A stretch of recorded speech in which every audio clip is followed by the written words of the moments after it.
I always feel like somebody's watching me, and I have no privacy. Hi, my name is Anthony Ronchetti, and in this video essay, I am going to try to explain how social media, particularly Facebook, is selling our so-called private information to other companies. You are probably already aware of Facebook's popularity, but did you know that 1 out of every 7 people in the world use Facebook? That comes out to a little over 1 billion people. And Facebook has all of their information. And because all those people, including myself, so willingly joined Facebook, we did not realize at the time that we were compromising our privacy.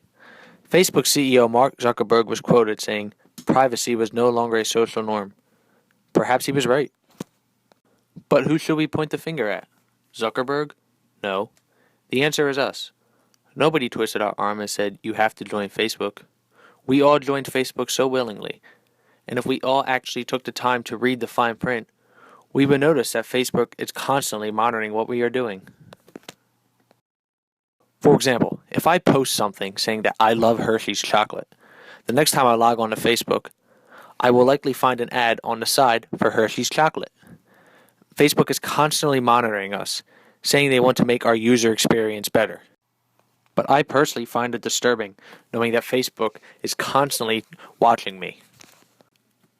Did you know that if you type something and decide not to send it, Facebook knows about it? Well, it's true, they do. The newest thing going around now is something known as face recognition. Instead of me telling you about it, I'd like to play for you a TED Talk. This is Alessandro Acquisti giving a TED Talk titled "Why Privacy Matters." This talk was given about 2 years ago. Here it is. We do reveal so much more information about ourselves online than ever before.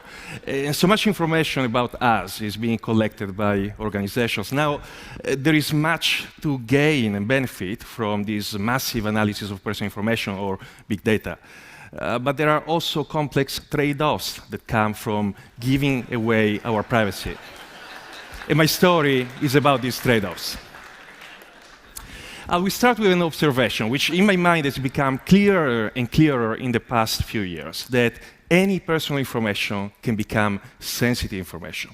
Back in the year 2000, about 100 billion photos were shot worldwide, but only a minuscule proportion of them were actually uploaded online. In 2010, only on Facebook, in a single month, 2.5 billion photos were uploaded, most of them identified. In the same span of time, computers' ability to recognize people in photos improved by 3 orders of magnitude. What happens when you combine these technologies together? Increasing availability of facial data, improving facial recognizing ability by computers, but also cloud computing, which gives anyone in this theater the kind of computational power which a few years ago was only the domain of 3-letter agencies. And ubiquitous computing, which allows my phone, which is not a supercomputer, to connect to the internet and do there hundreds of thousands of face matches in a few seconds.